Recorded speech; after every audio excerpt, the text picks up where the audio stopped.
Welcome to HeroTech, where we engineer gadgets from science fiction to reality and show you how to do the same. Today we have a familiar but completely revamped design, the WEB-12 thread shooter.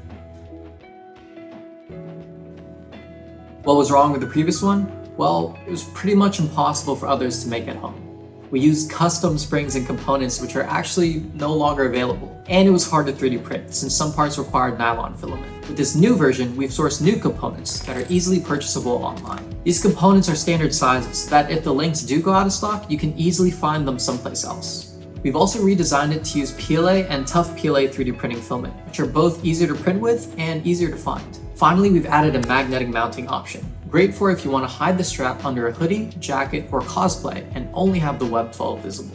So originally I wanted to show how the magnetic mounting looked like on an actual suit, so I dug this out. The problem is this is from when I was roughly 15 years old, and after trying multiple times, there is no humanly possible way for me to fit into this. So imagine I'm actually wearing this, just magnetically attaches like that, and then just imagine my hand is in there. The WEB-12 isn't our only design that we've redone.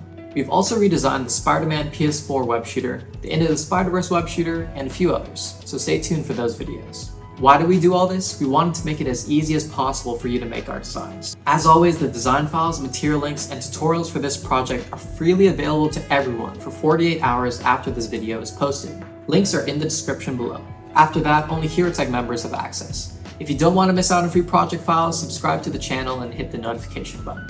Now let's see the WEB-12 in action.